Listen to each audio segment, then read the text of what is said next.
በነገራችን ላይ አንዳርጋቸው አሮገንት ነው።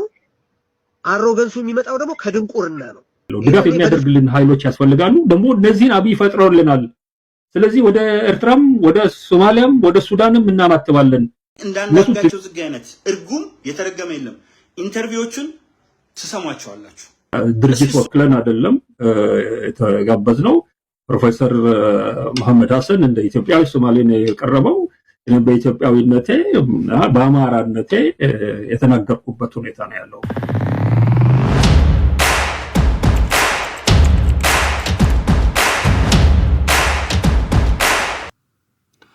ሰላም ጤና ይስጥልን። እንዴት አላችሁ ውድ ቤተሰቦቻችን? ይህ ዘኢትዮጵያ ሚዲያችን ነው። በተለያዩ ጉዳዮች ላይ የሚያተኩረው ወቅታዊ ፕሮግራማችን እነሆ ጀምሯል። አማሃ ደገፋ ነኝ። እስከ ፕሮግራማችን ፍጻሜ ድረስ አብራችሁን ትቆዩ ዘንድ በአክብሮት እንጋብዛችኋለን። በዛሬው ፕሮግራማችን ላይ የምንዳስሰው ወቅታዊውን የአቶ አንዳርጋቸው ጽጌን ጉዳይ ነው። አንዳርጋቸው ጽጌ ከቅርብ ጊዜያት ወዲህ በጣም መነጋገሪያ ሆኗል። ያለፉትን ቀናት ሱዳን ላይ ከታየበት ጊዜ ጀምሮ መነጋገሪያ ሆኗል። ከሰውነቱ ውፍረት እስከ አቋሙ ክስረት ድረስ ያሉት ጉዳዮች መነጋገሪያ ሆኗል። የሰውነቱ ጉዳይ አይመለከተንም፣ የራሱ ጉዳይ ነው። ስለ አቋሞቹ ግን የሚያነሳቸው አቋሞቹ ግን ይመለከቱናል። በአንድም በሌላም መንገድ አለችን የምንላትን ኢትዮጵያን ሊጎዳም ሊጠቅም የሚችል ሀሳብ የሚያነሱ ሰዎች ስለሆኑ እነዚህ ሀሳብ የሚያጋሩ ሰዎች ያነሷቸውን ሀሳቦች መዳሰሳችን ግድ ነው የሚሆነው። በዚህ መሰረታዊ እውነት ላይ ተመርኩዘን ዛሬ የአንዳርጋቸው ጽጌን ሰሞነኛ ጉዳዮች እናነሳለን። አንዳርጋቸው ጽጌ ሱዳን ከተገኘ በኋላ እንዲህ ነው አንዳርጋቸው ጽጌ፣ እንዲህ ነው የሚያምነው አንዳርጋቸው ጽጌ፣ ከዚህ በፊት የነበሩት ጉዳዮቹ እንዲህ ናቸው የሚሉ ጉዳዮች በተደጋጋሚ ይነሳል። የተናገራቸውን ንግግሮች፣ የሰጣቸውን ሀሳቦች፣ ሰዎች ስለሱ ምን አሉ የሚሉትንም ጉዳዮች ጭምር ነው ዛሬ የምናነሳው ማለት ነው፣ ስለ አንዳርጋቸው ጽጌ። እንግዲህ ይህንን ስለ አንዳርጋቸው ጽጌ የምናነሳውን ነገር ወደ እናንተ ለማድረስ የያዝናቸው ቪዲዮዎች አሉ። ሀሳቦቻችንን ማሻገሪያ ይሆኑናል ብለን ያሰብናቸው ቪዲዮዎች አሉ። እነሱን እየሰማን የሌሎች ሰዎችን ምስክርነትም ጭምር እያደመጥን የእኛንም ደግሞ አቋም እንዲሁ ሼር እያደረግናችሁ ነው ቆይታ የምናደርገው። እስከ ፕሮግራማችን ፍጻሜ ድረስ አብራችሁን ትቆዩ ዘንድ የአክብሮት ግብዣችን ነው። ከኛ ጋር ስትቆዩ ቻናላችንን ሰብስክራይብ ማድረግ፣ የደወል ምልክቱን መጫን፣ ቪዲዮቻችንን ሼር፣ ላይክ፣ ሰብስክራይብ ማድረግ ደግሞ ቻናሉን ከእናንተ የምንጠብቀው ትብብር ነው። እሱን እንድታደርጉ በታላቅ አክብሮት እንጠይቃችኋለን። ለምታደርጉት የትኛውም ትብብር አስቀድመን ከወዲሁ እጅግ አድርገን ለማመስገን እንወዳለን። ወደ መጀመሪያው ቪዲዮአችን እናልፋለን። አንዳርጋቸው ጽጌ ከሚነሳበት ትችት መካከል አንዱ እርስ በርሱ የሚጋጭ አቋም የሚያንጸባርቅ ሰው ነው የሚል ነው። በሆነ ጉዳይ ላይ ያለውን አቋም በሚናገርበት ጊዜ እና በዛው አቋም ላይ በሌላ ጊዜ የሚናገረው ነገር እርስ በርሱ የሚጋጭ ይሆናል። ኦኬ፣ እርስ በርሱ መጋጨቱ ምናልባት ናቹራል ሊሆን ይችላል አንዳንድ ጊዜ። ምክንያቱም አቋም ሊቀየር ይችላል፣ አቋም ሊስተካከል ይችላል፣ አቋም ሊታረም ይችላል፣ ሊከረከም ይችላል አቋም። ስለዚህ እዛ አቋም ላይ ሁሌ ክንችር ብሎ እንዲኖር አንፈልግም። አይ አንብቤ ሰምቼ ተከራክሬ ተሟግቼ እዚህ ሀሳብ ላይ ደርሻለሁ የሚል አመክንዮ ሊያቀርብ ይችላል፣ መብቱ ነው። ግን ሁለቱን የተለያዩ አቋሞች በሚገልጽበት ጊዜ ያለው እርግጠኝነት እና በሰነድ መልክም ጭምር ደግሞ እነዚህን ነገሮች ወደ ትውልድ እንዲተላለፉ አድርጎ ማስፈሩ አንዳርጋቸው ጽጌን አሮጋንት ያስብለዋል። ከድንቁርና የመነጨ አሮጋንት ያለበት ሰው ያስብለዋል የሚል ትችት እንሰማለን። የዚህ ትችት ባለቤት ቴዎድሮስ ጸጋዬ ነው። እስኪ መነሻ እንዲሆነን ከዚህ በኋላ ለምናነሳቸው የአንዳርጋቸው ጽጌ የተጣረሱ አቋሞች መነሻ መደላድል እንዲሆነን የቴዲን ትችት ጥቂት ሰምተነው እንመለስ። አብራችሁን ቆዩ። በነገራችን ላይ አንዳርጋቸው አሮገንት ነው። አሮገንሱ የሚመጣው ደግሞ ከድንቁርና ነው። ይሄን እኔ በድፍረት ነው የምናገረው። ለምንድን ነው ይሄንን የምለው? በተቃረኑ አቋሞቹ ላይ ሁሉ የሚወስደው የእርግጠኝነት መጠን እጅጉ የሚያስደነግጥ ነው። መጽሐፎቹን እንመልከታቸው። አማራ ኬቶሌት ብሎ ጻፈ። እዛ ላይ እኮ ኢትዮጵያዊነት የሚባል የለም፣ ኢትዮጵያዊነትን ብለው የሚሉት ሰዎች ይላል አንዳርጋቸው የማንነት ቀውስ ያለባቸው የተደቀለ ማንነት ያላቸው ለራሳቸው የማንነት ቀውስ ሲሉ የሚፈጥሩት ነው። ኢትዮጵያዊነት የህግ ነው እንጂ ትውፊታዊና ምንድነው ስነ ልቦናዊ ማንነት የለውም እኮ ይላል አማራ ከየት ወዴት የሚለው መጽሐፍ ላይ። ኦኬ እዛ ላይ የአማራ ብሔረተኛ ሆኖ ነው የቀረበው፣ በብሔር አማራ ሆኖ ነው የቀረበው። ልብ በሉ። ሁለተኛ ነፋሱ እንደማያዋጣ ሲያውቅ የኢትዮጵያዊነት ፖለቲካ ለካ ተስፋ አለው ብሎ ሲገምት ነፃነትን የማያውቅ ነፃ አውጪን ጻፈ። እዛ ላይ ደግሞ ኦሮሞነቴ 1/5 ብቻ ነው ምናምን አይነት ብሎ እንትን አለ።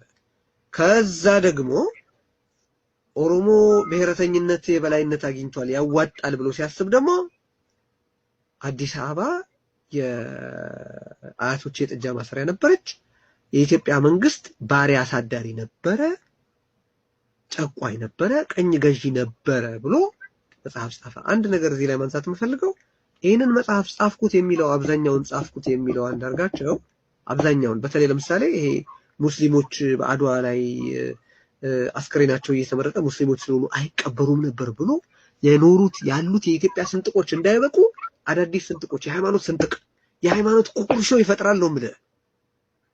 ሙስሊሞች አድዋ ላይ ሞተው ሳለ በአስከሬናቸው ምክንያት አልተቀበሩም የሚል ሙልጭ ያለ ውሸት። መጽሐፉ ላይ ማንነቱ እንዴት እንደተለዋወጠ ተመልክተናል። ብሔሩንም እንዴት እንደተለዋወጠ ተመልክተናል። እንደሰማችሁት ነው።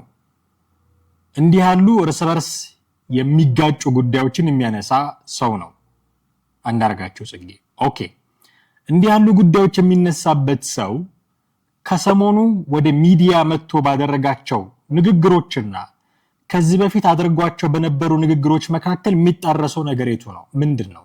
አሁን ማሰብ ያለብን ቅድም እንዳልኳችሁ አቋም መቀየር መብቱ ሊሆን ይችላል፣ ግን አቋሙን የቀየረው ለምንድን ነው ብሎ ደግሞ መፈተሽ ያስፈልጋል። ስለዚህ እነዚህን አቋሙን የቀየረባቸውን ምክንያቶች ነው የምንፈትሸውኛ። ለምን ቀየረ አቋም አንደ እኔ ቀይሯልን ብዬ አላምንም። እውነቱን ለመናገር ለምን እንደሆነ አስረዳለሁ፣ ግን ለምንድን ነው እንደዚህ ያደረገው አንዳርጋቸው ጽጌ የሚሉትን ጉዳዮች እናነሳለን። እንግዲህ ከዚህ በፊት አንዳርጋቸው ጽጌ አማራ የሚባል ብሔር፣ አማራ የሚባል ማንነት፣ አማራ የሚባል ጎሳ፣ አማራ የሚባል ነገድ የለም ብሎ የሚያውቅስ ነው። እንደዚህ ብሎ የሚያውቅስ ነው። ኑ ተከራከሩኝ ብሎ በአደባባይ የሞገተ ሰው ነው። አማራ የሚባል ነገድ ብሔር የለም ብሎ የተከራከረ ሰው ነው። እንግዲህ በሌለበት ማማት እንዳይሆን ቪዲዮን እንጋብዛችኋለን።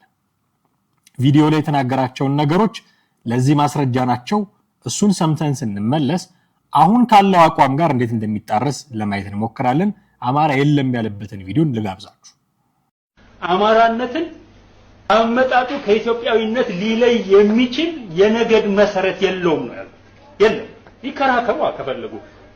ሌሎች እኮ የዛሬ 2000 ዓመት ምናምን 1500 ዓመት በፊት ስማቸው የሚጠራበት ቦታ አለ። በነገዳቸው ስም በሬኮርድ ማግኘት አልተቻለም። ስለዚህ ይሄ የሚፈጥረው አንዱም አማራ እንደሌላው ዘረኛ በሆነ መንገድ ነገሮችን እንዲያይ ያደረገው ድርና ማጉ የተሰራበት መጀመሪያውኑ የደም ጥራት የሚባል ነገር የዛሬ አማሮች ነው እንደሚሞክሩት አማራ ከሚባል ነገድና ጎሳ በደም ጥራት መጣሁ ብሎ አፉን ሞልቶ ሊናገር የሚችል አንድ አማራ የለም። ውሸት አቃንቅ የለም። ይሄንን ነው ያልኩት። አማራ የሚባል ማህበረሰብ አለ ወይ? አማርኛ ተናጋሪ በጎሳ ደረጃ አማርኛ ቋንቋ ያሰባሰበው ማህበረሰብ ግን አለ። ይሄ ማህበረሰብ ኦኬ፣ ይሄ አማራ የለም የሚለው ክርክር ረጅም ክርክር ነው። አንዳርጋቸው ጽጌ ብቻ የሚለው የሚያነሳው ጉዳይ አይደለም። እንደዚህ ነው የሚሉት ብዙዎች። በጣም ረጅም ክርክር ነው። ለምንድነው አማራ የሚባል ብሔር የለም የሚሉት? እሱ ብቻ አይደለም። እነ መስፍን ፕሮፌሰር መስፍን ኃይለማርያም፣ እነ ሎሬት ጸጋዬ ገብረመድን፣ እነ መንግስቱ ኃይለማርያም ጭምር ብዙ ሰዎች አማራ የሚባል ብሔር የለም ብለው ነው የሚያምኑት። ለምንድን ነው እንዲህ የሚያምኑት? ለኢትዮጵያዊነት ቅርብ ስሜት ስላለው ሌላ አይደለም። ለኢትዮጵያዊነት ቅርብ ስሜት ስላለው ኢትዮጵያዊነትን ማግኒፋይ ያደርግ የነበረ ማህበረሰብ ስለሆነ ማህበራዊ መሰረታቸውን እዛ መትከል ይፈልጋሉ ሰማው ኢትዮጵያኒስት ተብለው የሚጠሩ ሰዎች። ስለዚህ ብዙ ጊዜ እንደውም ብዙ ድጋፍም ሲያገኙ የነበሩት ከዛ አካባቢ ነው። እንዳሁኑ ብሔርተኝነት ገኖ ሳይወጣ በፊት አማራ ክልል ውስጥ ከተሞች አካባቢና አማራ ክልል ውስጥ ነው በአብዛኛው ጥሩ ድጋፍ አለ የሚባለው ኢትዮጵያኒስቱ። ደቡብ ክልል አካባቢ ሰማው ይታይ ነበረ እንደዛ ነው። ስለዚህ ለኢትዮጵያዊነት ቅርብ ስሜት ያለው ማህበረሰብ ስለሆነ አማራ ነው ብሎ ማመን አይፈልጉም። ኦኬ አሁን ከነገድ ጎሳ የሚለውን እናቆየው። እኔ ስለ ዘር ሲወራ የሰው ልጅ በሙሉ አንድ ዘር ነው ያለው፣ በቃ የሰው ዘር የሚባል ከዛ ውጪ በሆነ ቋንቋ ውስጥ መተል ሊሆን ይችላል፣ በሆነ ባህል ውስጥ መተል ሊሆን ይችላል፣ ደግሞ ሚክስድ በሆነ ማንነት ውስጥ መተል ሊሆን ይችላል። ሶ በጊዜ ሂደት እየተሰራን መተን አሁን የያዝናቸው ማንነቶች ይዘናል። there is no single identity by the way። አንድ ሰው አንድ የሆነ ብቻውን የሆነ ሲንግል አይደንቲቲ የለው። አንድ ሰው አማራ ብቻ ነኝ ሊል አይችልም። አንድ ሰው ኦሮሞ ብቻ ነኝ ሊል አይችልም። ትግሬ ብቻ ነኝ፣ ጉራጌ ብቻ ነኝ ሊል አይችልም። ለምሳሌ እኔ ራሴን በብሔር ስለማልገልጽ የከሌ ብሔር የሚል ምሳሌ አላስቀምጥም፣ ግን የሆነ ብሔር ተወላጅ ነኝ። ግን የዛ ብሔር ተወላጅ ብቻ አይደለሁም። በሙያዬ ጋዜጠኛ ነኝ፣ በጾታዬ ወንድ ነኝ፣ ፖለቲካዊ አመለካከት አለኝ፣ በጣም በሃይማኖቴ ኦርቶዶክስ ነኝ። ብሔሬ ብቻ አይደለም ማንነቴ። there is no single identity የሚባለው ለዚህ ነው። በቃ ነጠላ ማንነት የለም። ስለዚህ ነጠላ ማንነት በሌለበት ክርክር ውስጥ ይሄንን ነጠላ ማንነት ይዘህ የከሌነኝ መባባል ጉንጫ አልፋ ክርክር ነው የሚሆነው። ይሄ ነጠላ ማንነት እንዳይኖር ያደረገን ደግሞ የመጣንበት አመጣጥ ነው። ብዙ ባህል አለ ኢትዮጵያ ውስጥ፣ ብዙ ቋንቋ አለ፣ ብዙ ሙያ አለ፣ ብዙ ማንነት አለ። ያ ማህበረሰብ ይሰራሃል፣ ቤተሰብ ይሰራሃል፣ የቅርብ አካባቢ ይሰራሃል። ደን ተንቀሳቀሳለህ ለኑሮ አስፈላጊ የሆነ ነገር ለማሟላት ከአንዱ አካባቢ ወደ አንዱ አካባቢ። የዚህም ባህል ይዘህ ሄደህ እዛ ትሸጣለህ፣ የዛን ባህል ገዝተህ ትመጣለህ፣ ትወርሳለህ። በጣም የተቀየጠ ማንነት ነው የሚኖርህ። አንድ የሚባል ሲንግል አይደንቲቲ የለም።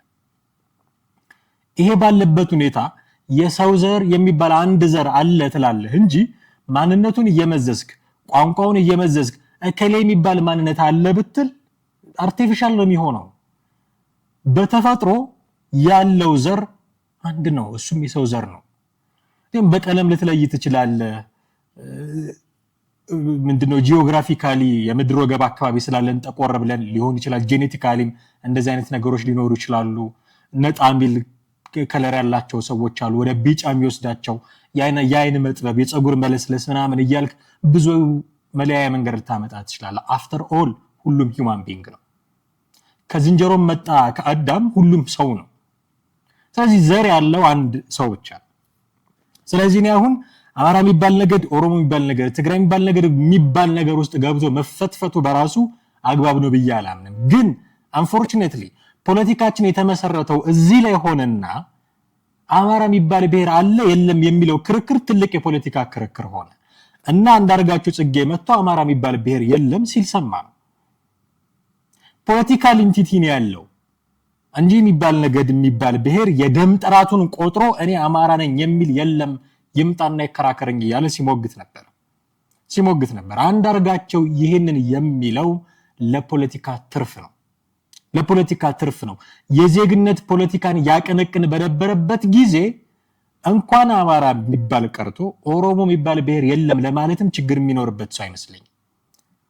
ምክንያቱም ያንን ክርክር ማፍረስ ማለት እሱ በዛን ወቅት ይከተለው የነበረውን የዜግነት ፖለቲካ ጥሩ ድል መፍጠር ማለት ነው ለዛ የዜግነት ፖለቲካ። ስለዚህ አማራ አለ የለም የሚለው አንዳርጋቸው ጽጌ አማራ በመኖሩና ባለመኖሩ ላይ ተመስርቶ ሳይሆን እሱ በሚያራምደው የፖለቲካ አቋም ላይ ተመስርቶ ነው። ዛሬ እያራመደ ያለው የፖለቲካ አቋም የዜግነት ፖለቲካ ከሆነ ለአንዳርጋቸው ጽጌ አማራ የሚባል ብሔር የለም።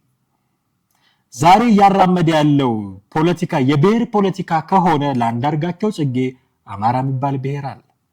ስለዚህ አማራን የሚጠቅም ወይ አማራን የሚጎዳ ወይ ለአማራ የሚሰራ ወይ ለአማራ አንዳች የማይፈይድ ነገር ስለሆነ አይደለም ጉዳዩን የሚያነሳው፣ ከሱ ወቅታዊ የፖለቲካ አንደርስታንዲንግ ተነስቶ ነው።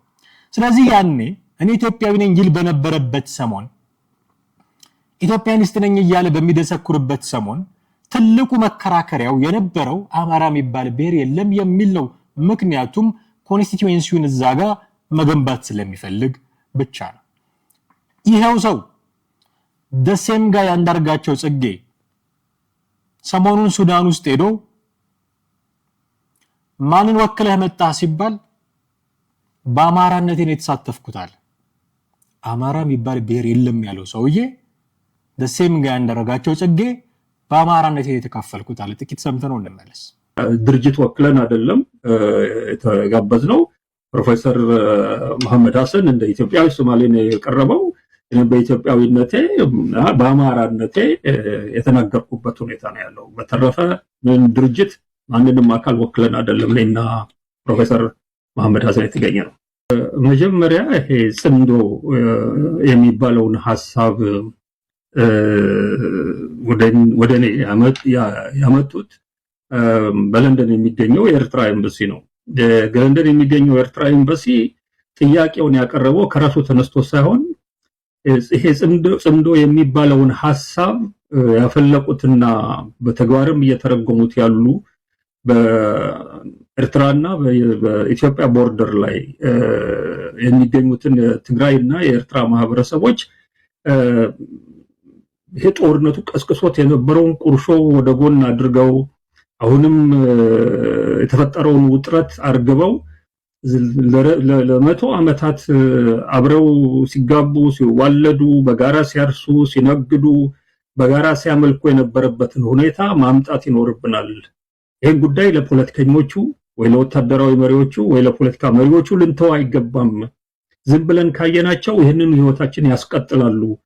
ስለዚህ እኛ ኃላፊነቱን ወስደን ሰላማችንን ትብብራችንን በጋራ ህይወታችንን መንገፋት የምንችልበትን ሁኔታ እንፍጠር ብለው የጀመሩት እንቅስቃሴ ከአንድ ቦታ ጀምሮ ኢትዮጵያና የኤርትራን ቦርደር ተከትሎ የትግራይና የኤርትራ ማህበረሰብ በሚኖርባቸው ከተሞች በሙሉ ሁለቱ ህዝቦች እየተገናኙ ትልቅ በዓል እያደረጉ ለሰላማቸው በጋራ እንደሚቆሙ እዛ ቪዲዮ ላይ ያሳየው እንዳለ ከዛም አልፎ ወጣቶቻቸው እየተውጣጡ የተለያዩ አይነት የስፖርት ውድድሮችን እያደረጉ ሁኔታዎችን በከፍተኛ ደረጃ እየለወጡ ያለበት ሁኔታ ውስጥ ነው የተፈጠረውና ይሄ ሐሳብ ትልቅ ሐሳብ ነው።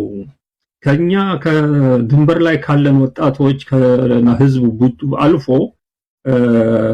የመላም ኤርትራ የመላም የኢትዮጵያ ህዝብ ከዛም አልፎ የቀጠናው ህዝብ እንዲህ አይነቱ በህዝብ ለህዝብ የሚጀምር የሰላም ጥረት ወሳኝነት ይኖረዋል ብሎ ካመነና በተግባር ካዋለው ሰላማችን ይሰፍናል የሚል እምነት ስላላቸው ይሄንን እምነት እኛ እንድንረዳ ተረድተንም ፕሮሞት እንድናረገው ነው የተጋበዝነው። ሌላ ምንም ሀተት አልነበረውም ያለውና መጀመሪያውም ላይ የተጋበዝኩት እንድናገር ነው። በሁለተኛው ላይ ደግሞ በአካል ተገኝታችሁ እዚሁ ያለው ማህበረሰብ ጋራ እኛ የምናቀርበውንም ነገር አይታችሁ ያዘጋጁትን ቪዲዮ ነው ይሄ አሁን ያስቀረብከው እዛ ላይ ያሳዩን አይታችሁ ከሌሎችም ድርጅቶች ጋር ተነጋግራችሁ ይሄንን የጽምዶ ሐሳብ ከህዝብ ወደ ፖለቲካ ልሂቃኑ ወደ ኤርትራና ወደ ኢትዮጵያ ፖለቲካ ልሂቃን ከዛም አልፎ በሂደት ወደ ምስራቅ አፍሪካ አገሮች ልሂቃን እንዲገባና የምስራቅ አፍሪካ ሀገሮች ህዝቦች የገዛ ሰላማቸውን በራሳቸው እጅ በፖለቲካ ሊቃኑና ወታደራዊ ኃይሉ ብቻ መተው ሳይሆን እኛም ያገባናል ብለው በሰላሙ ውስጥ የባለቤትነት ሚና እንዲኖራቸው የሚያደርግ እንቅስቃሴ እንዲስፋፋ ነው እንግዲህ የተጋበዝነው። ይሄው ለዚህ ነው። ሌላ ምንም ዓላማ የለውም። የተለያዩ ድርጅቶች ተወካዮች በተለያዩ ድርጅቶች ይህንን ሐሳብ እንዲቀበሉና እንዲያስተጋቡ ነው የጠሩት። እንደኔና እንደ ፕሮፌሰር መሐመድ ሐሰን አይነቶቹን በግል ነው የጋበዙን። ይሄን ነገር በማምራራት በመግለጽ በተለያዩ ሚዲያዎች ላይም በመቅረብ ማስረዳትም ስናስረዳም የመደመጥ ዕድል ያላችሁ ሰዎች ናችሁ በሚል ነው የተጋበዝነው። የጽምዶ ሐሳብ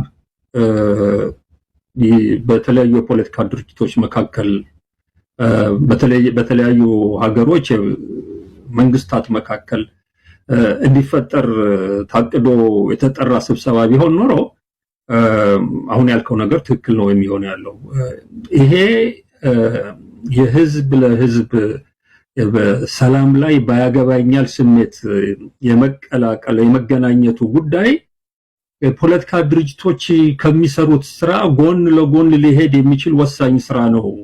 ለፖለቲካ ድርጅቶቹ አንተውላቸው የሚል የሲቪል ማህበረሰቡ ሙቭመንት ነው። እዛ ስብሰባ ላይ ከኢትዮጵያ በኩል ትልልቆቹ ፖለቲካ ድርጅቶች እንደ ፋኖ እንደ ኦላና እንደ ህወሓት አይነቶቹ በተወካያቸው አልተገኙም እዚህ ስብሰባ ላይ አነስተኛ የሆኑት የኢትዮጵያ ፖለቲካ ድርጅቶች ጋምቤላ የጉሙዝ የመሳሰሉት ሰዎች በተናጋሪነት ቀርቧል። መጥተው እንዲናገሩና እንዲያስተጋቡ የተፈለገው ነገር የፖለቲካ ድርጅቶች ጋር የተያያዘውን ጉዳይ ሳይሆን በዋነኛነት ይሄ የጽምዶ ሐሳብ ጥሩ ሐሳብ መሆኑን በሁሉም ማህበረሰብ ውስጥ ሊስፋፋ የሚገባ መሆኑን ከዛም አልፎ በፖለቲካ ድርጅቶች በፖለቲካ ሊቃኑ አካባቢ መስፋፋት አለበት ነው እንጂ በጽምዶ ሐሳብ ዙሪያ የፖለቲካ ድርጅቶች ተቀምጠው በጋራ መክረው የጋራ አቋም ይዘው የሚንቀሳቀሱበት ሁኔታ ለመፍጠር የተዘጋጀ አይደለም። ይሄንን ምትል ከሆነ አንድ ነገር ማስታወስ ያለብን የብልጽግና መንግስት ደጋግሞ የህዝብ ለህዝብ የሚደረገውን ያውን እኛ ሄድንበትን አይነት ጽምዶ የሚባለውን ነገር እኮ አይደለም ሲያወራ የነበረው። የኤርትራ መንግስት ህወሓት ከላይ ፋኖ ኦላ ሌሎችም የኢትዮጵያ መንግስትን የሚቃወሙ ድርጅቶች በአንድ ላይ ተባብረው ጽምዶ በሚባል ነገር ሊወጉኝ ነው የሚል ነገር ነው የሚያቀርበው ያለው እና ቅድም ያነሳው ምንድነው ያስበረገገው የኢትዮጵያ መንግስት ነው የምትለው ይሄ ጽምዶ ብሎ ፖርት ሱዳን ላይ የተደረገው ስብሰባ እነዚህ ኃይሎች የመጨረሻውን ኬኩን ሁሉ ጋግረው አይሲንግ የሚባለው ኬኩን የማሳመሩን ስራ ፖርት ሱዳን ላይ እየሰሩት ነው። አሁን እዛ ቦታ ላይ የመጨረሻው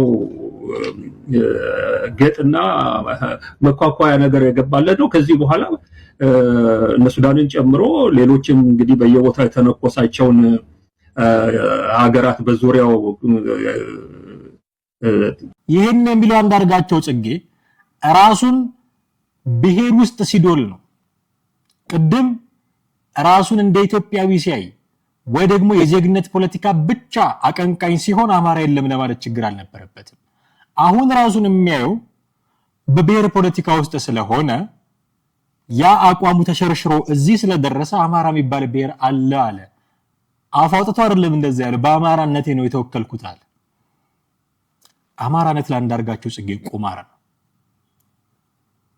ኢትዮጵያዊነት ለአንዳርጋቸው ጽጌ ቁማር ነው። አማራነትንም ኢትዮጵያዊነትንም እንደፈለገ የሚመዛቸው የቁማር ካርዶቹ ናቸው ለአንዳርጋቸው ጽጌ። ኤርትራና ግብጽ ለሚጫወቱት ቁማር፣ እነሱ ለሚፈልጉት ቁማር አንዳርጋቸው ጽጌ የሚስባቸው ካርዶች አማራና ኢትዮጵያዊነት ይባላሉ። ሲፈልግ የአማራነትን ካርድ ይስባል፣ ሲፈልግ የኢትዮጵያዊነትን ካርድ ይስባል። የዚህ ዘዋሪዎች ደግሞ ፕራይመሪሊ ኤርትራ ነች፣ በሩቅ ደግሞ በጣም በሩቅ ግብጽ አለች። የነሱን ፍላጎት ለማስፈጸም እነሱ ኢትዮጵያ ውስጥ መጫወት ለሚፈልጉት ቁማር አዜ ካርድ የሚያገለግላቸው አንዳርጋቸው ጽጌ የሚስባቸው አማራነትና ኢትዮጵያዊነት የሚባሉ ካርዶች ናቸው። ሲፈልግ አማራ የሆነ ደስ ሲለው ኢትዮጵያዊ የመሰለ የነ ኤርትራን ቁማር የሚያደራ ትክክለኛ ባንዳ አንዳርጋቸው ጽጌ፣ ትክክለኛ ባንዳ። ከዚህ በኋላ እንደውም ባንዳ የሚባለው ስያሜ አንዳርጋቸው ጽጌ በሚል ስያሜ ቢተካ ሁሉም ይመጥን ሰው ነው። ይሄንን ከመሬት ተነስተን አይደለም የምንለው፣ አሁን ከላይ ያነሳኋቸውን ነገሮች አስቡ። መጀመሪያ አማራ የሚባል ነገር የለም አለ። በኋላ በአማራነቴ ነው ሱዳን የተወከልኩት አለ። እንደፈለገ የሚስበው ይሄንን ካርድ ከጀርባው የሚዘውረው አካል ስላለ ነው ብለናል። እነማን? ኤርትራ እነማን እነ ግብጽ ይሄንን ያልነው ዝም ብለን ነው ወይ? ማሳያ ማምጣት አለብን። አለዛ ስም ማጥፋት ነው የሚሆነው። ማሳያዎች መኖር አለባቸው። እራሱ የተናገራቸውን ማሳያዎች ነው የምንወስደው። ከዛ በፊት ግን እዛ ሱዳን ሄዶ ከነዚህ ሰዎች ጋር መስራት ኢትዮጵያን ይጠቅማታል የሚል እንዴት እንደሆነ በማላቀው ሁኔታ ከመሳይ መኮንን ተጠይቋል።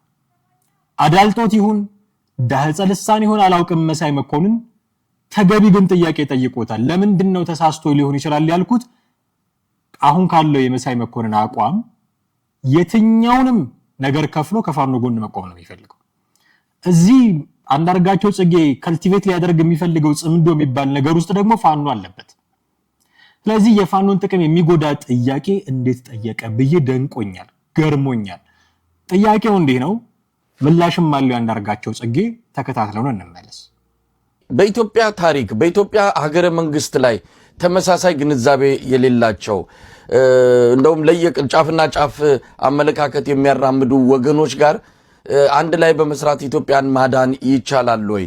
እነዚያውን ኃይሎች ምናልባትም ህወሓትም ኤርትራም እንደዚሁም የሱዳን መንግስት ጭምር በኢትዮጵያ አሁን ለደረሰችበት አደጋ ኢትዮጵያውን ለገባችበት ቀውስ በአንድም ይሁን በሌላ መሪ ተዋናይ የነበሩ ናቸው። እነዚህ አካላት የችግሩ መንስኤ የነበሩ የችግሩ ዋና ምንጭ የነበሩ ዛሬ የመፍትሄው አካል ተደርገው ከነሱ ጋር ይሄ ጽምዶ በሚል መገናኘቱ እንግዲህ ቀደም ሲል አንተም እንደገለጽከው እነዚህ አካላት ያልፈቀዱት ስብሰባ አይደለም የተከናወነው። በቀጥታ ተሳታፊ ሆነው በመንግስት ደረጃ ባይወከሉም ነገር ግን ከጀርባ ሆነው ይሄ ነገር እንዲመጣ ማድረጋቸው ምንም ጥርጣሬ ውስጥ የሚከት አይደለምና ከነዚህ አካላት ጋር ኢትዮጵያን ማዳን ይችላሉ አብሮ በመስራት ይሄ ከፍተኛ ጥርጣሬ በኢትዮጵያ ውስጥ ሊፈጥር ይችላልና እዚህ ላይ ስጋት የላችሁ? እንግዲህ አሁን ለምሳሌ ያክል ኢትዮጵያ ውስጥ ነው ያሉትን የፖለቲካ ድርጅቶች አይ ቲንክ ሙሉ ያሳለፉት እዚህ ፖለቲካ ውስጥ ነው አውቃቸዋለሁ። የህወሓት አመለካከት ምን እንደሆነ አውቃለሁ። የኦሌፍ አመለካከት ምን እንደነበረ አውቃለሁ።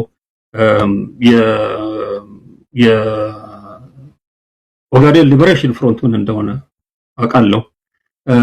የሲዳማ ሊበሬሽን ፍሮንት አሁን መኖሩን እግዚአብሔር ይወቀው ምን አይነት አመለካከት እንደነበረው አውቃለሁ። የተወሰኑት እነዚህ ራሳቸውን በሊበሬሽን ፍሮንትነት የጠሩ ሌሎችም አሉ፣ ግን እንደነዚህ የሚመደቡ አይደሉም። እነዚህ በሙሉ ኢትዮጵያን በሚመለከት ለፖለቲካ ፕሮግራማቸው መቅረጫ አድርገው እንደ መንደርደሪያ ያቀረቡት ትርክት ጸረ ኢትዮጵያ የሆነ ትርክት ነው አጠቃላይ። ከዛ አልፎ ደግሞ ለፖለቲካ ኤክስፒሪየንስ በጣም ቀላልና ድካምና ስራ የማይጠይቀው ላሉበት ኦፍ ኮርስ ሁሉም የኢትዮጵያ ህዝብ ያለበት መከራ አለ፣ ችግር አለ፣ ረሃብ አለ፣ ድህነት አለ፣ መብት ያልተከበረበት ሁኔታ ነው። ከሌሎች ሀገር ጋር ስንተያይ በጣም በጣም አሳፋሪ ሁኔታ ነን። በተለይ እንደ ሀገር እድሜያችን ረጅም መሆኑን በውጪ አለመያዛችንን እነዚህ ሁሉ ስትመለከት የኢትዮጵያ ጠቅላላ ማህበረሰብ ያለበት እጅግ አሰቃቂና አሳፋሪ የሆነ ሁኔታ በየማህበረሰባቸው ሲመነዝሩት ለዚህ ተጠያቂ አማራ ነው የሚል መንደርደሪያ ያስቀመጡ ኃይሎች ናቸው። በዚህ መንገድ ተጉዘው የፖለቲካ ድርጅቶቻቸው ዛሬ የደረሱበት ቦታ ደርሰዋል።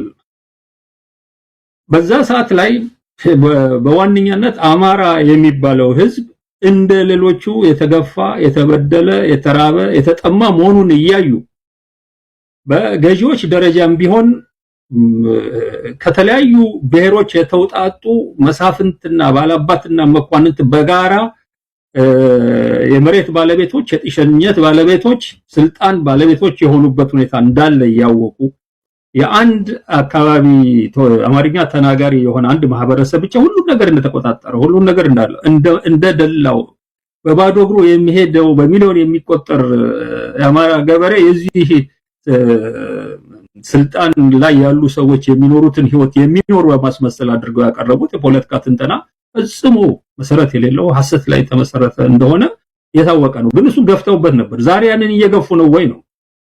ያንን ዛሬ ይገፋሉ። አንደኛ ያንን እንዳይገፉ ማድረግ የሚያስችል በዚህ ደረጃ ጉዳት የደረሰበት የአማራ ማህበረሰብ ነቅቶ የራሱን ታጣቂ አደራጅቶ ለህልውና የታገለ ያለበት ሁኔታ ነው። ኦኬ፣ መሳይ በጣም መሰረታዊ ጥያቄ ነው የጠየቀው። በጣም መሰረታዊ ጥያቄ ከነዚህ ጋር መስራት ልክ ነው የሚባለው እንዴት ነው የሚል መሰረታዊ ጥያቄ። መልሱ ምን ሆነ? የአንዳርጋቸው ጽጌ አሁን ያሉት ብሔርተኛ ድርጅቶች አማራን በጠላትነት አይፈርጁም የሚል መልስ ነው የመለሰው። እስከዛሬ የምናውቃቸው የብሔር ድርጅቶች በተደራጁበት ብሔር ውስጥ በሙሉ የሚያቀነቅኑት ሐሳብ አማራ ጨቁኖኛል የሚል ነበረ። አሁን ግን ያንን አያደርጉም፣ አማራ ታጥቆ ስለተነሳ ይሄን አያደርጉም የሚል ምላሽ ነው የሰጠው።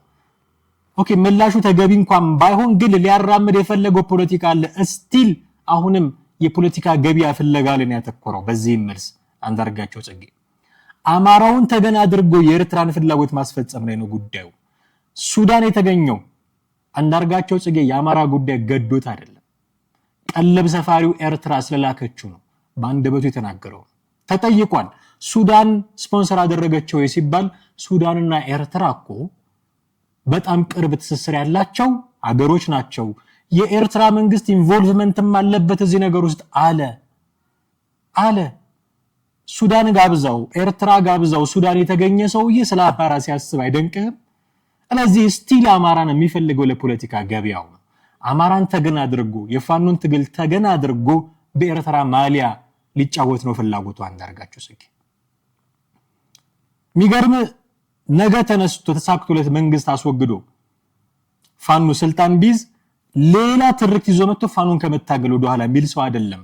አስሎንግ አስ ፋኖ የሚያነሳቸው ጉዳዮች የኤርትራ መንግስትን የሚያስከፉ እስከሆነ ድረስ ፋኖ የሚያነሳቸው ጉዳዮች የኤርትራ መንግስትን የሚያስቀይሙ ከሆኑ ዛሬ ለፋኖ ሽንጡን ገትሮ የሚከራከረው አንዳርጋቸው ጽጌ ነገ ከኤርትራ ወገን ተሰልፎ ፋኖን ሲያብጠለጥል ማየታችን አይቀርም። ይህን ነው እያደረገ ያለው። ከዛ ምን ይላል? ኤርትራ ራሷን ለመከላከል ከሌሎች ሀገሮች ጋር መስራት መብቷ ነው የሚል ነገር ያቀነቅናል አንዳርጋቸው ጽጌ። አሁን የሚናገራቸው ነገሮች እርስ በርስ የሚጣረሱ ናቸው የሚል መደላደል ሰርተን የመጣ ነው ከላይ ከቴዲ ትችት ጀምሮ አይደል? እነሱን ነው አሁን አማራ አለ የለም በሚል ውስጥ የምናሳየው፣ ከፋኖም ጋር ይሰራል ከኤርትራም ጋር ይሰራል በሚል የምናሳየው፣ ከግብጽም ጋር ይሰራል ከሱዳንም ጋር ይሰራል በሚል የምናሳየው እሱን ነው አይደለ? ይመጣና ኤርትራ ራሷን ለመከላከል ከማንኛውም ሀገር ጋር መስራት ትችላለች የሚል ድምዳሜ ላይ ይደርሳል። እንስማው ጥቂት። ድጋፍ የሚያደርግልን ኃይሎች ያስፈልጋሉ። ደግሞ እነዚህን አብይ ፈጥረውልናል። ስለዚህ ወደ ኤርትራም ወደ ሶማሊያም ወደ ሱዳንም እናማትባለን። እነሱ ድጋፍ እስከሰጡን እንቀበላለን። ከጀርባቸው ግብጽ ትኖራለች ትኑራ ነው የሚለው ያለው የኢትዮጵያ ውስጥ ያለ ታሪክ። መጨረሻ ላይ እኔ ግብጽ ጉዳይ አስፈጻሚ አልሆንም፣ ይሄንን የሚወስነው እኔ ነኝ።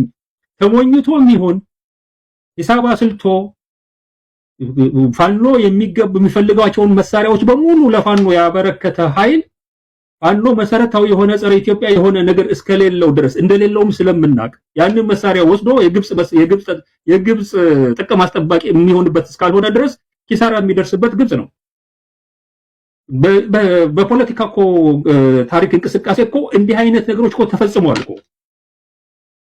አንድም ሀገር እርዳታ የሚሰጥ ሀገር አሁን ኢትዮጵያ ያለው ሁኔታ የተቀየረ ነው። ለምን እንደተቀየረና የተለየ የሚያደርገው ነገር እንዳለ እነግራለሁ። አንድም ሀገር እኮ የአንድ ሀገር ወዳጅ ሆኖ የዛን ሀገር ወዳጅ ሀገር ተቃዋሚ ኃይሎች ያስታጠቀ ያደራጀ ሀገር እኮ አታገኝም። ለምን ያደራጃል? ወዳጅ እኮ ነው። ሁሉም ሀገር ላይ የተደረገው ምንድነው? ከዛ ሀገር ጋራ ችግር ያለባቸው ጠብ ያለባቸው ጥቅማቸው በሌላ መንገድ ይከበራል ብለው የሚያስቡ ሀገራት ናቸው ሁሉንም ተቃዋሚ ሲደግፉ የኖሩት ያለው። እዚህ ውስጥ ምንድነው የሚሉት ያለው? እነሱ ምንድነው የሚያስቡት ያለው? ያ ኃይል ቢያሸንፍ እና ቢቆጣጠር የሚጠቅም ሁኔታ ይፈጠራል። ባያሸንፍም አገሩ በመጥበጥበጥና በማዳከም በሚፈጠር ሁኔታ አጠቀማለሁ ብለው የራሳቸውን ያሰላሉ። ሌላው ደግሞ አገሬው ደግሞ ምንድነው የሚያሰላው? እነዚህ ኃይሎች የኛን በጎ ማይመኙ መሆኑን እናውቃለን። ነገር ግን በሌሎች ምክንያቶች ግን ድጋፍ ሊያደርጉልን ይችላሉ። ይሄን ድጋፍ ወስደን የምንጠቀምበት እኛ ወደፊት ስልጣን በምናገኝበት ሰዓት ላይ የነሱ ተላላኪ ለመሆን ሳይሆን ኢትዮጵያን ብሔራዊ ጥቅም ባስጠበቀ መልኩ ከፈለጉ በጎ ግንኙነት ይኖረናል። ነገር ግን የነሱ መሳሪያ ወስደናልና የነሱ አሽከር ሆነን እንቀራለን ብለን አናምንም ብሎ ነው የሚወስደው። ከዚህ በፊት አንተ ሚዲያ ላይ ይመስለኛል በኤርትራ የነጻነት ትግል ጊዜ አረቦቹ ምን ያህል ድጋፍ እንደሰጧቸው የታወቀ ነው አይደለም? እዛን ጊዜ በተለይ የኤልኤፍ ክርስቲያን እንደማይኖርበት አድርጎ ነበር ኤርትራን ለአረቦች ይሸጠ ነበረው። አረብ ሊግ እንገባለን፣ ቀይ ባህርን የአረብ ባህር እናደርጋለን ነበር ሲል የነበራሉ። በፒኤልኤፍም በኩል ተመሳሳይነት ያለው ከፍተኛ የሆነ ድጋፍ ከአረቦች ተገኝቷል ያለው። ሱዳንም ደግፋለች ያለው ወያኔንም ደግፋለች ሱዳን። በጨረሻ ላይ ምንድነው የሆነው? ሻቢያ ነፃነቱን ከተቀዳጀ በኋላ አረብ ሊግ ውስጥ አልገባም። ራሳችን የቻለ አይደንቲቲ ያለን እኛ የተለየ አገር ነን የሚል አቋም ነው የወሰደው ያለው። ሱዳን ምንድነው የሆነችው ያለው? ሱዳን ሻቢያንም ረዳች፣ ህዋትንም ረድታለች። ግን ሁለቱ ተጠናክሮ ከወጡ በኋላ የሱዳን እነሱ ድርጅት በነበሩበት ሰዓት ላይ የነበራት ጉልበት ተዳክሞ እኛ ሱዳንን እርዳታ ስንጠይቅ ሱዳኖች የሰጡን መልስ ምን ነው ልንገርህ፣ ወያኔዎች ያጠፉናል ነው ያሉት ያለው። በዛን ጊዜ ግን ቁማሩን ተበልተዋል ማለት ነው። እነሱ ኢትዮጵያን በማዳከም ይረዳል ያሉት ወያኔ ተጠናክሮ ኢትዮጵያ ላይ መንግስት መስርቶ እሱን የሚቃወም ኃይል ሱዳን የምትደግፍ ከሆነ ለህልውናችን አደጋ ትሆናለች ኢትዮጵያ እስከማለት ድረስ ነው። ይሄንን አይነት ነው ዓለም ላይ ያለ የተለያዩ የፖለቲካ ድርጅቶችና ሀገሮች ግንኙነት። እዚህ ላይ በጥንቃቄ መቅዘፍ ይገባል። ትንተና መስራት ይጠይቃል። ከማን ምን አይነት ድጋፉን ወስዶ ምን እናደርገዋለን የሚለውን ነገር ይሄ አይ ቲንክ ለሚዲያ እንዲህ በቀላሉ ባጭር ጊዜ ተነጋግረን የምንጨርሰው ነገር አይደለም። ዞሮ ግን ትልቁ ኢንተረስት የሚያደርገኝ ነገር ላይ የአማራ ፋኖ ጉዳይ ነው። የአማራ ፋኖ የትም እርዳታ ይቀበል፣ ከማንም ጋራ ትብብር ይፍጠር። እንደዚህ የሚለው ሰውዬ ለኤርትራ እንግዲህ ሽንጡን ገትሮ የተከራከረ ነው። ከማንም ጋር በተሰራ መብቷ ነው የሚል ሰው ራሷን ለመከላከል ከቅርቡም ከሩቅም ሀገር ጋር መስራት ትችላለች የሚለው ሰውዬ በሴም ጋይ አንዳርጋቸው ጽጌ ኢትዮጵያ ከማን ጋር መስራት እንዳለባት ሊመርጥላት ይፈልጋል። ከዩናይትድ አረብ ኤሚሬትስ ጋር እየሰራች ፋኖን እንዲያደረገች እያለ ሲያብጠለጥላት የሚከርም ሰው ነው አንዳርጋቸው ጽጌ። ብዙ ቃለ መጠይቆችን ወደ ኋላ ተመለሳችሁ እያዋቸው ክሶች አሉት። ኢትዮጵያ መንግስት ከከሌ ጋር ሰራ የሚል ክሶች አሉት። የኤርትራ ራሷን ለመከላከል ከፈለገችው ሀገር ጋር የመስራት መብት ካላት ለምን ነው ይሄ ነገር ለኢትዮጵያ እውነት የማይሆነው? ለምን ነው ለኢትዮጵያ ሲሆን ስህተት የሚሆነው? ለምን ነው ደብል ስታንዳርድ ያስፈልገን? ይሄ እኮ ሊትራሊ ስፒኪንግ አፓርታይድ ነው።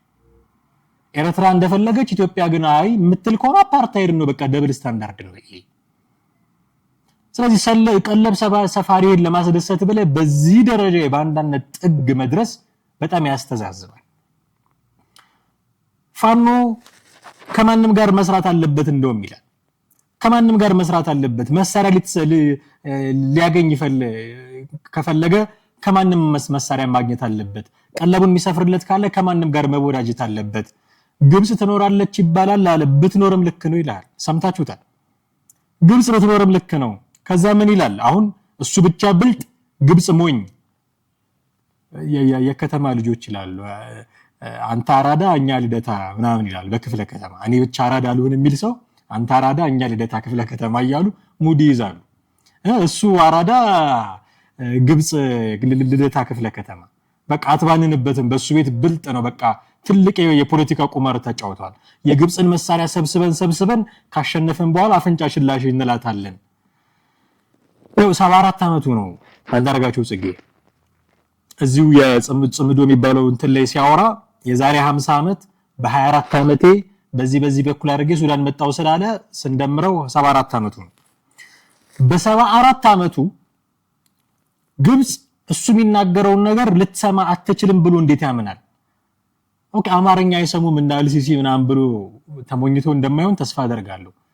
ኤቭሪቲንግ እየተተረጎመ ከኢትዮጵያ ጥቅምና ጉዳት አንፃር ግብጽ የምትቃኘው ፖለቲካል ዲስኮርስ ሊሆን እንደሚችል ግልጽ ነው እኮ። የተጀመረው ጉዳይ ቀላል አይደለም እንዴ? ሱዳን ውስጥ ተሰብስበህ ኢትዮጵያ ውስጥ ያለውን ስርዓተ መንግስት አንዳች ነገር ለማድረግ ስትፈልግ ግብጽ ጆሮዋን ጠሪያንን ጉዳይ እንደምትከታተለው ግልጽ ነው። እና በአደባባይ ወጥቶ መሳሪያውን ከሰጠችን በኋላ ስልጣን ከያዝን በኋላ አፍንጫ ሽላሽ እንላታለን ይላል። በዚህ ደረጃ ሞኝ ነው እንዴ አንዳርጋቸው ጽጌ? ሁለት ፀጉር ያወጣው ፖለቲካ ውስጥ ሆኖ መስሎኝ፣ ያረጀው ፖለቲካ ውስጥ ሆኖ መስሎኝ ሲታገል ምን ሲል እንዴት ይሄ ይጠፋዋል? በአደባባይ እንዴት ይናገራል? ቢደረግ እንኳን የሚደረግ እኮ አይደለም። ቢደረግ እንኳን እንዴት በአደባባይ ይናገራል? ከዛ ሊያደርግ የፈለገው ነገር መሳሪያውን ከሰበሰበን በኋላ አፍንጫ ሽላሽ እንላታለን። ይኸውልህ አሁን ፋኖን አስታጥቃ 4 ኪሎ ማስገባት ከቻለች ግብጽ እና ፋኖ የሷ ተቃራኒ ሆኖ ከቆመ ነገ ምንድነው የምታረገው? ዛሬ መንግስት ላይ ያደረገችው ያለውን ነገር ነገ ፋኖ ላይ ታደርጓለች እኮ። ይሄ በጣም ቀላል ካልኩሌሽን ነው። የሆነ አካባቢ የሚንቀሳቀስ ለምሳሌ ተጨቆኛለሁ የሚለው አማራ ክልል ውስጥ አገው ነው ቅማንት ነው እነሱን ሰብስባ አስታጥቃ ቲፒኤልኤፍ እንደሚያደርገው ያደርግ እንደነበረው አስታጥቃ ልታስነሳበት ትችላለች። ኦኤልኤል ልታስነሳበት ትችላለች። ወልቃይት ራያ የሚባሉ ጉዳዮችን ተጠቅማ ቲፒኤልኤፍን እንደገና ልታስነሳበት ትችላለች። ለነሱ መሳሪያ ልታስታጥቅ ትችላለች። አሁን ዛሬ መሳሪያውን ይዘን ብቻ 4 ኪሎ እንግባ ከዛ ፍንጫሽን ላሽ እንላታለን። ምን ምትል ይመስላል? ከዛ ግብጽ ምን ምትል ይመስላል? ዝም ብላ መታይ ልክ ከፋኖ ጋር እንዳደረገችው ከሌላውም ጋር ድጋፍ ታደርጋለች። ከዛ ምን ይላል? ለኛ በጎ ከማይመኙ ሰዎች ጋር እንዴት ነው ድጋፍ የምትፈልገው? ለኛ በጎ እንደማይመኙ እናውቃለን። ከነሱ ድጋፍ እንወስዳ እንዴ? በጎ እንደማይመኙ እያወቅ ባታውቅ እሺ፣ ተሸውደ ቢሆን እሺ፣ ለኛ በጎ እንደማይመኙ እያወቅ መሳሪያው እንዴት ትቀበላለህ? ይሄ እኮ ሱሳይዳል ሚሽን ነው። ራስን በራስ ማጥፋት እኮ ነው። አንተን ተጠቅማ ግብጽ አንዳች ነገር ማድረግ ፈልጋለች። ይሄን እንዴት ነው የምትቀበለው? ኦኬ ተሳስተን ከሆነ ወይ ኢንፎርሜሽኑ አይኖርህ ከሆነ ወይ የተነተንክበት ጉዳዩን የተነተንክበት ነገር ተሳስቶ ከሆነ በቃ አንዳርጋቸው ተሳስቶ ነው ስለዚህ ሲገባው ይመለሳል ትላለህ። ገብቶ አውቀህ ጠላቴ ነች ብለህ አምነህ እንዴት ከሷ መሳሪያ ትጠብቃለህ? ነገ እኮ እያልክ ያለው እኮ ነገ ዛሬ ጠላቴ ስለሆነች መሳሪያውን አልፈልግም ማለት መሳሪያውን ይቀበልና ነገ ጠላቷ ሆንላታለሁ እያልክ ነው። ስለዚህ ያንተ ጠላት ዛሬ የምታደርገውን ነገር ነው ነገ አንተ ላይ የምታደርገው። እንዴት ይሄንን ማወቅ ተሳነህ? እንዴት ምን አይነት የኤርትራ መንግስት ድጋፍ ቢኖር ነው በዚህ መጠን ራስን ለማወር የተነሳው? በጣም አሳሳቢ ነገር። አንድ ቪዲዮ ጋብዣችሁ ላብቃ። ለአንዳርጋቸው ጽጌ ከተሰጡት መልሶች መካከል አንዱ አቶ ታዬ ቦጋለ እንዲህ ሲል የሰጠው መልስ ነው። እንደ አንዳርጋቸው ጽጌ አይነት እርጉም የተረገመ የለም። ኢንተርቪዎቹን ትሰሟቸዋላችሁ። እስቲ እሱ ነው መጥቶ ስለ ጽምዶ ዲፋይን የሚያደርገው? ማን ነው ክሎት መጣ? እስቲ ጎበዝ ከእንግሊዝ ሀገር ከዩናይትድ ኪንግደም ሱዳን ድረስ መጥቶ ስለ ሻዕቢያና ስለ ህወሓት ጽምዶ ለመናገር አንዳርጋቸው ጽጌ የየትኛው ስብስብ መሪ ነው? አንዳርጋቸው ጽጌ በኢትዮጵያ ፖለቲካ ውስጥ ገብቶ የሚጨማለቅ ለረጅም ጊዜ በኢትዮጵያ ፖለቲካ ውስጥ የሚንቧች ለኢትዮጵያ ህዝብ ደንታ ፈጽሞ የሌለው አረመኔ ሲሆን ህወሓት ይህንን ተንከሲስ ባህሪውን ስለምታውቅ ከየመን አፍና አምጥታ የሞት ፍርድ የፈረደችበት ነበር። አንዳርጋቸው ጽጌ በደንብ አድርጋችሁ ያዙት። ህወሓት እያንዳንዱን ክፉ ፖለቲከኛ ስለምታውቅ ከየመን አምጥታ የመን ላይ ይዛ አፍና እስር ቤት አስገብታ የሞት ፍርድ የተፈረደበት ሰውዬ ነው። አማራ ነኝ የሚሉ በርካታ ሰዎች እያሉ አማራ የለም ያለ ነው። በቃለ መጠይቅ የሚያቀርበው አማራ የለም የሚል ነው። ይሄ ምን ያህል ወንጀል፣ ምን ያህል አደገኛ፣ ምን ያህል ከባድ እንደሆነ ተመልከቱት። ቋንቋው እያለ ባህሌ ነው የሚለው ነገር እያለ ለሌሎች ብሔረሰቦች የተሰጠውን መስፈርት ወይም ክራይቴሪያ የሚያሟላ ሆኖ እያለ አማራ የለም ነው ያለው። የኢትዮጵያን ብሔራዊ ጥቅም ለመንካት ኢትዮጵያን ለማፍረስ ትግል ያደርግ የነበረ እጅግ አደገኛ መርዝ ነው። ክቡር ጠቅላይ ሚኒስትሩን ቀርቦ የሆነ ነገር ለማግኘት ሞከረ፣ አልተቻለም። በደንብ ማንነቱ ስለሚታወቅ ኢትዮጵያ ውስጥ መጥቶ አንዳንድ ነገር ከጀለ አላገኘም። አብራችሁን ስለቆያችሁ ስለተከታተላችሁን እጅግ አድርገን እናመሰግናችኋለን። በሚቀጥለው ክፍለ ጊዜ በሌላ ርዕስ እንዲሆን ጠብቃችኋለን። አማሃ ደገፋ ነበርኩኝ። ቻናላችንን ሰብስክራይብ ማድረግ አይርሱ። ቪዲዮቻችንን ሼር እና ላይክ በማድረግ አብሮነታችሁን አሳዩ። እጅግ አድርገን እናመሰግናለን። ጤና ይስጥልን።